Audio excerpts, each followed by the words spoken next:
Greetings, dear ones. I am Kryon of Magnetic Service.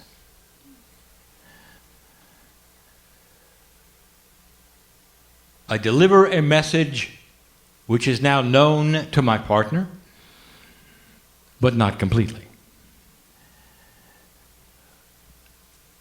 The message this night, not just for those in the room, for those who would give intent to hear these things, to read these things, are part of a group of those awakening on the planet, giving permission to stretch that bubble of their reality to include that which heretofore has been strange, illogical, and not something that would be part of their reality. And this, dear human being, is what is earmarking you as different from the others, that you would go beyond your fear and push that which you consider to be real into a place that is not familiar to you. A place where you have to ask the questions, what now? Where am I going? What can I expect? And you will not receive the three-dimensional responses that you're used to. And we know that. Oh, dear ones, there is so much help for you. If we could give you the principles that we have given before of how these things work, you are not alone in these things. When you decide to do anything that is sacred and what you would call spiritual, or what you would call work on yourself, there is an attribute which we have channeled about in this very area. You actually broadcast an energy of intent to the cellular portions of your body which are divine. And a signal is sent to them that activates an energy that you don't even know you have. But oh, if you believe you've got God inside, then you have to understand there is something in there that will respond to your intent to meet God.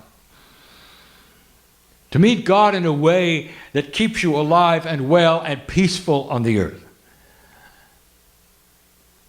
Free of disease. One who will have the energy you deserve for the age that you are. And it is absolute. This energy is going to be delivered to you.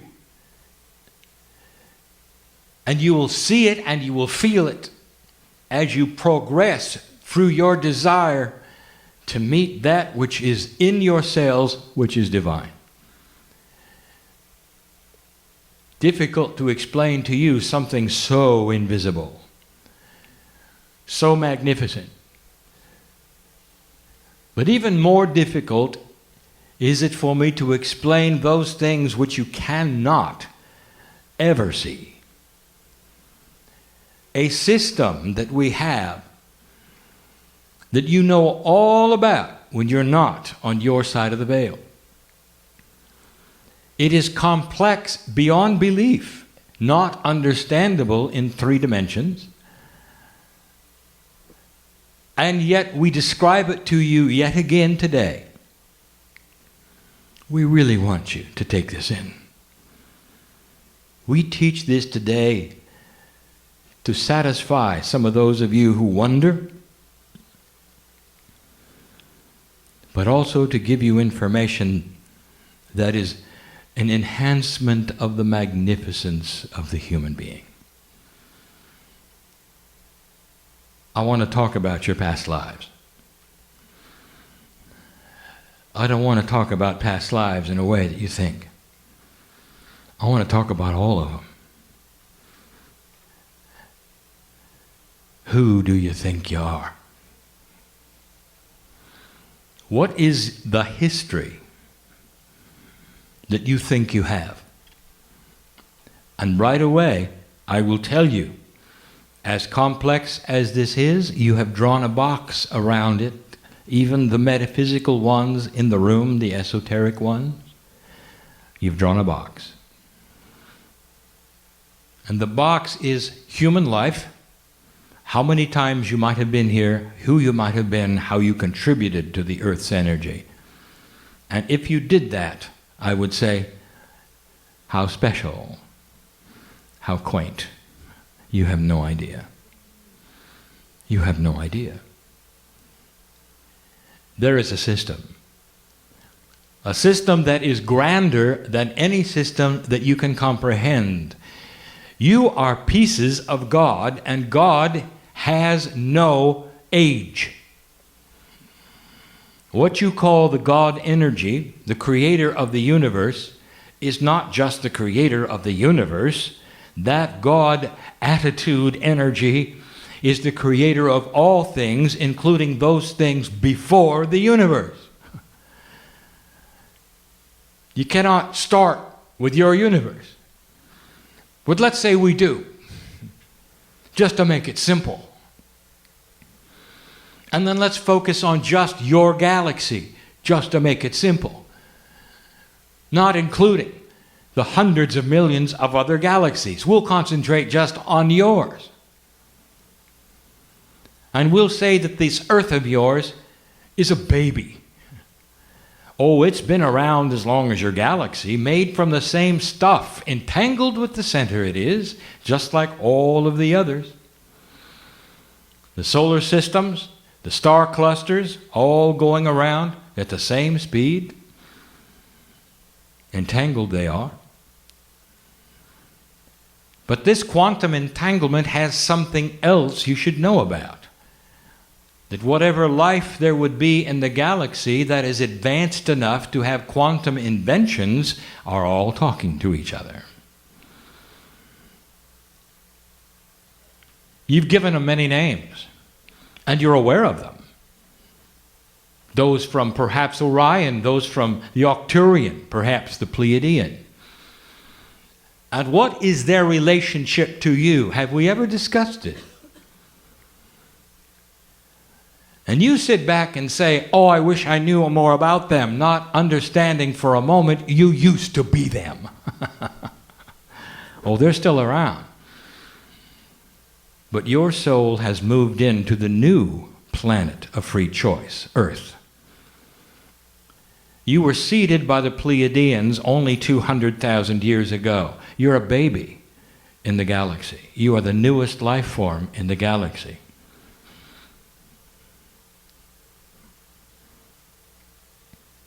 The newest life form to have that which is implanted in you, which would be knowledge of energy that is high and low and divine and not. Not all life in this galaxy has that seed, dear ones. Some is simply biology. Very carefully, the Creator has put together a scenario of planets that advance one another.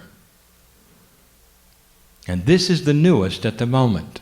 We have said it 3 times before. Don't you find it odd that this Earth of yours took so long to develop? You've been here more than 4 billion years, and humanity as you know it, with the seeds that are in place of the Pleiadians, is only 200,000 years old. When you trace back what you think is humanity, you can't go back much more than 10 or 15,000. How many years did the Pleiadians have from the place where they graduated to an advanced state of enlightenment to the place where they seated you? 1 million Earth years. And they were the baby at the time. They don't measure it in years, by the way. You can't. For the year only responds to the terminology of you going around your sun one time. The galactic measurement is done in what they call revs, that is to say, revolutions of stars around the center. And since they go all at the same speed, it is a common measurement for every single star and cluster and planet in the universe that is your galaxy. It takes you 240 million years to go around the center. There are civilizations that have actually gone around one rev. And you sit here at 200,000 years. So what I want to tell you, dear ones, if you're going to talk about past lives, you have souls that incarnate wherever the planets need you to do so. And you have been here for at least a rev. On other places, other planets that come and go, looking much like you do now. Is there any proof to these things? Not yet. Not yet. There will come a time, and it's not going to become soon, when there will be an invention on this planet that you will measure civilization from. And everything before that invention will seem like the Dark Ages, and everything after it will be the new planet Earth. The invention that we speak of is that which enables you to create, sustain, and measure a quantum state. And it will begin with those who figure out how to see it. If you can see a quantum state, that is to say, measure it and somehow observe it in 3D, there is going to be revelation.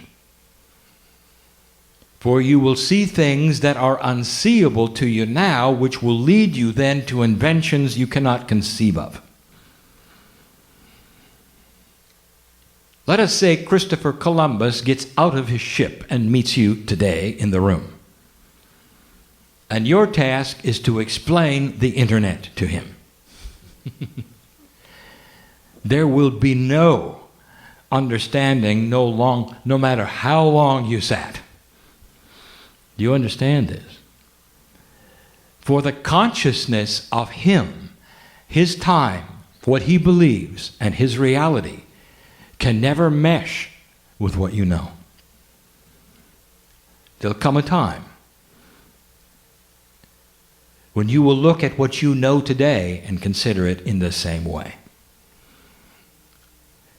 For you have chosen to pass a barrier. And this barrier is what we always expected when I came in 22 years ago and told you this was it. It is what we saw as the potential. And the potential is being manifest. You may not like what is going on in your country, but you are recalibrating things that you need to recalibrate to move into what we would call the seeds of the future. It'll change everything. Consciousness cannot continue in an enlightened state with greed. There are many things that will recalibrate themselves, and what you would expect naturally instead of have to create. There will be a time when politics is not as it is today. That is going to require those who are older now in places of power to be no longer there. And that will happen through an attrition of retirement and death. When the new generation is in place, you will start to see that which is different thinking, systems that no one has ever thought of, ways to create the things today you struggle with.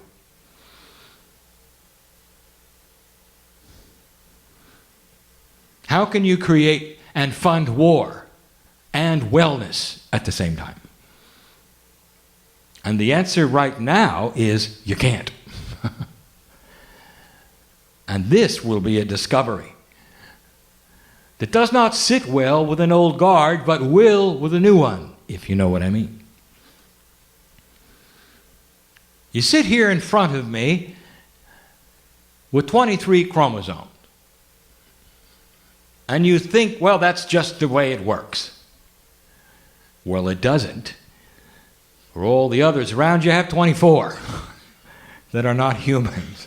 Not only that, 2 of them have been fused against all common sense of evolution. Counterintuitive to anything you see in nature, you stand there as the only kind of mammal instead of a variety. And you think everything is fine. If there were anyone who would come to your planet and look at the system, they would yell at you and say, "Can't you see you're different? You're not from here." And that's the subject.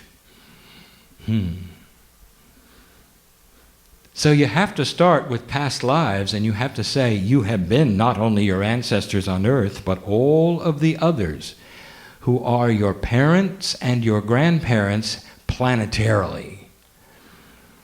No matter what you call them, dear ones.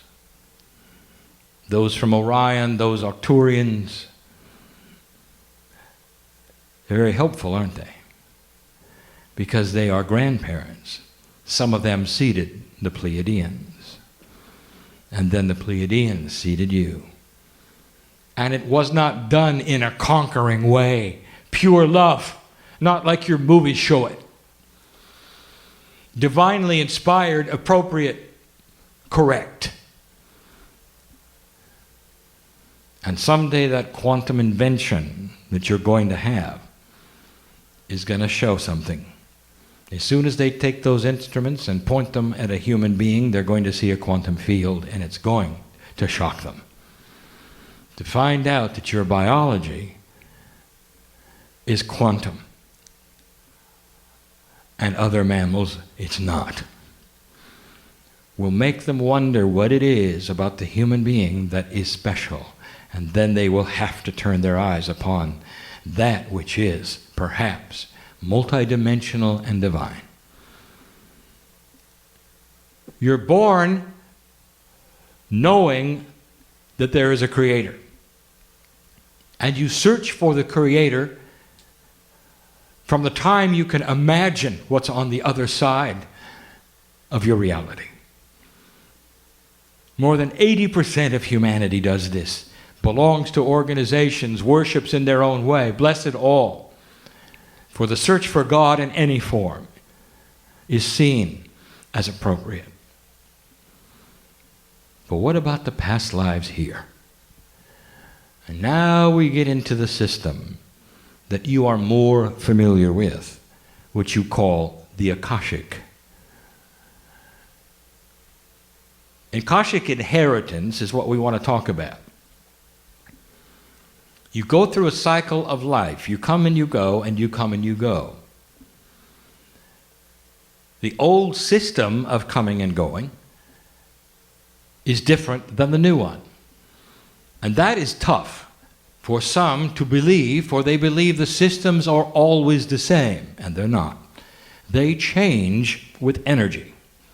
And as you manifest other kinds of energy on the planet, the systems respond. What was the system that the ancients intuitively set up? Now, my partner has taught about that this very day. What is the intuitive system of the first religions on the planet? And the answer is past lives.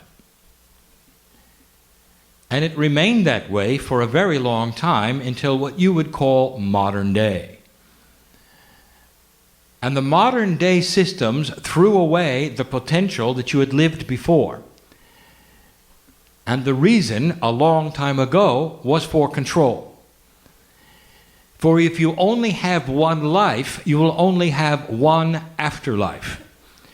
And if you only have one afterlife, you want to behave yourself in the current life so it's the correct one. The idea that you might come around again then takes control out of the hands of those who want you to do certain things now. And that's modern spirituality. Well, there's nothing modern about it, because it is not that which is so. It doesn't matter what the human being believes, honestly, as long as they are aware of the God inside. For many systems serve the human being in worship, even those that don't believe in past lives. For there still is the love of God in every single life that is enhanced through that which is awareness, worship, meditation, energy, all seen by Spirit as a touch of you to the family, a step closer to understanding who you are.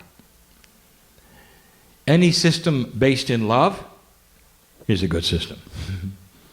For compassion and love is the core issue. And that's why you have past lives.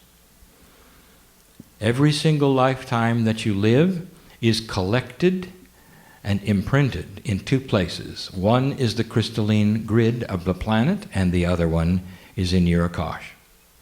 Your Akash is actually in three places. We've told you this before, but the one that is tonight's subject is that in your DNA. It imprints itself so that you can use it later. And that has been the teaching of the day. But let me tell you about the system. The old system has you react to karma. Karma is incomplete energy of an expression in the past. That is to say, you come in incomplete in a way that you have a life lesson to then correct or complete the things that were not complete the time before.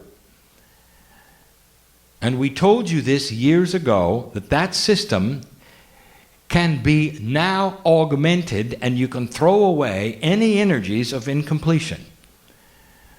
For you now may manifest that not only which is your own Akashic remembrance and energy, but that is to come. Let me explain. You come into the planet and there is karma. You know how to remove it. For you now come in with a consciousness that says, I don't need it, and so you remove it. Instead of karma, there has to be something to drive what you do next. And what drives what you do next is that which we would call light, compassion, awareness. And you then control your life and the energies of your life to such an extent that relatives will claim you don't belong to their family. You change who you are. You're in charge of your own boat. You hold the rudder and you steer it where you want. That is today's energy. Let me tell you about tomorrow's energy, and we have mentioned this only one time before. Now we are telling you that not only are you driving your own boat this time around, but you can now give intent for what you wish to do the next time you come, while you're here this time. That has been reserved for you after you get to the other side of the veil, which is my side, looking at everything, all potentials, and coming back in. You now do it while you're here. Through your intent to see what must be done, you choose, shall I come back in the same family or not? Which is the next subject. What should I do that I could not do now because of who I am and where I am, and how will I change it? And you give intent. That's new. I would like to tell you something, dear ones. That is master quality. That's what the masters did. And you are doing it. You don't even know it. You're working on your self-worth and you have no idea how far you've come. All right. Let us reveal some things that you have not been told recently about the whole process of past lives. Now we turn the page and we deflect from the subject, but not really. We now wish to reveal to you something that has been asked us many times that we want now to tell you more clearly. Here is the question. Do animals have past lives? Do they reincarnate? Even more than that, what do they reincarnate to? I'll answer it, and many of you won't like it. Here's the answer. First of all, throw away your idea of the linear progression of animal incarnation if you happen to believe that it exists. A mouse does not become a dolphin. A dolphin does not then graduate to becoming human. You may look in a human being's eyes and say, I see dolphin energy in there, and it won't be because they were a dolphin. There's other things. So right away, we're going to shatter the idea that there is a graduation process through animal incarnation. There is no system for animals except one. Do animals incarnate again? Yes. What is the system? And this is the one that is hard to describe, for it is not linear. I will tell you the only animals that incarnate are the ones that are around humans. That's all. Animals in the forest, they don't. In the plains, they don't. In other words, they have to have been influenced by human consciousness, and that enhances them. They have no divinity in them like you do in yours. There is no test of their consciousness like there is yours. They have in their intelligence, as you all know, the concept of unconditional love. And that doesn't belong to you, does it? You have got to work for it. And they are there, therefore, for one purpose if they're around you. Love. And if that is generated in an animal, it sets up a system. And that system can be then extended over and over and over, for they don't live long enough. There are those in this room who need to hear this. Those who are listening who need to hear this. Hearing, reading, need to hear this. There is a way to extend the love affair of your animal. After it goes and you put the dust in the earth, they want to come back. There's a system. Go look for them, and they'll be there. That's the system. It's beautiful. Don't expect to find the same color, the same breed, even the same kind of animal. But you can look in their eyes, and you will see them because they hover around you. They're in the places around you. If you go look, you'll find them. And they will continue the love affair, and you'll know it in what they do and their habits, and there will be no question it's the same one. Go do it. It's a beautiful system, but it is created for you. The magnificence of the divine inside the human means that whatever it touches changes. You can affect the ones with 24 chromosomes. And the animals respond. Doesn't matter, dear ones, whether it's a mouse or a horse. Even an elephant. Doesn't matter. They come back. If you love them, they come back. Let us end with this. The most complex thing I'm going to give you today. The beauty and complexity of Akashic inheritance takes two paths. Because you are linear thinkers, because you are in 3 dimensions, you have always allied Akashic inheritance to your chemistry.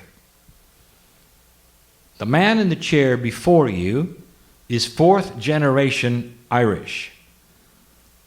Goes all the way back to the seed country. And so there is the thought that his Akash, that is where he was in the past life, simply matches that which is his chemistry. And it doesn't. And it doesn't with yours either. Two complete separate paths exist. That is to say, the man before you in the chair, although he is fourth generation Irish and has Irish blood, might as well just have come from India the last time and hate meat and potatoes. And you'll say, wait a minute, how can that work? And that's the point, it does. So it doesn't matter about the lineage of your parents. That is totally chemistry. And the genes that are represented there are a three-dimensional system. You'll have their eye color, some of their attributes, even some of their talents and their looks. But you may not have anything else that has to do with them if your last lifetime was in India. And what if it was? Let's say it was. You're going to come into this planet, born in America, perhaps, let's say, of Irish descent, let's say, just as an example, and you're not going to want to eat meat. And so you will become vegan. And it works for your body. And those around you will wonder, what happened to you? And why would you do this? Now, there is a propensity for everyone to stand on their soapbox, so to speak, and say, this is the way to eat. Look at me. Not understanding that the statement should really be, this is the way I should eat, based upon my Akashic inheritance. And that's as far as you can take it. For all of you have a different inheritance.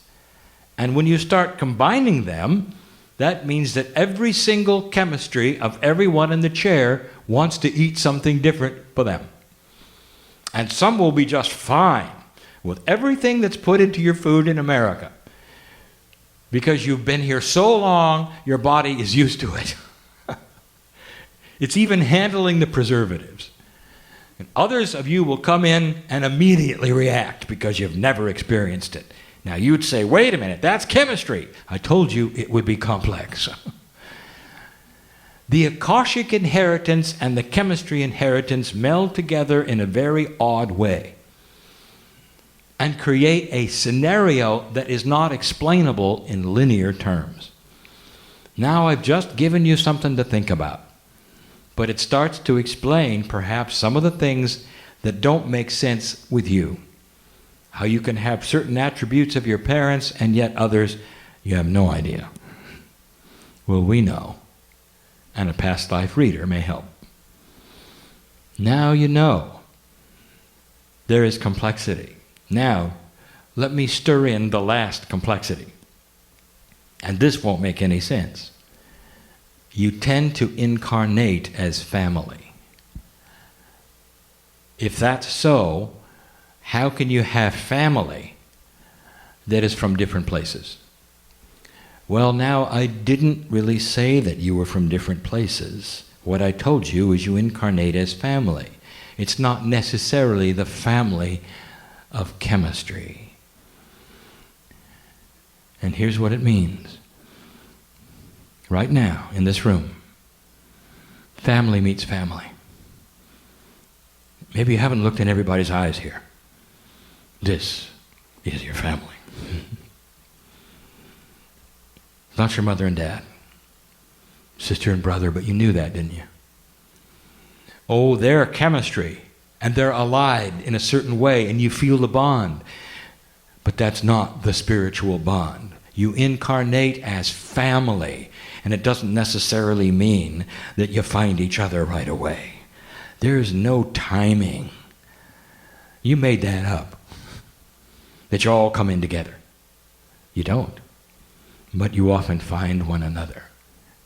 So in closing, I'll say to you this, listener, reader, in this room, you are meeting family in this shift as you come together as one and realize you're allied through the love of God with all things living, including the air and the rocks, including that which you have not yet met which are your ancestors on other planets who know what you're doing. We stand together in congratulations and tell you that eventually you'll understand the systems. It will be taught in school. Not yet. But that's the way it went on the other planets, and that's the way it will go here. Finally, we say, do not be discouraged, for you are in the infancy of enlightenment. This will not take place in your lifetime, even the youngest ones here. But you are the seeds for it, and you know it's coming, and you will be here when it happens. Because you're coming back. All of you. And you're going to want to. All of you. Because when you awaken the next time, and this is a promise, there will be an earth that is couched for your enlightenment, and you will not have difficulty with it. You'll not have to struggle like you did this time and relearn everything like you did this time. You're going to awaken with a concept that God's inside. And that's because you've changed the energy of the planet. And you continue.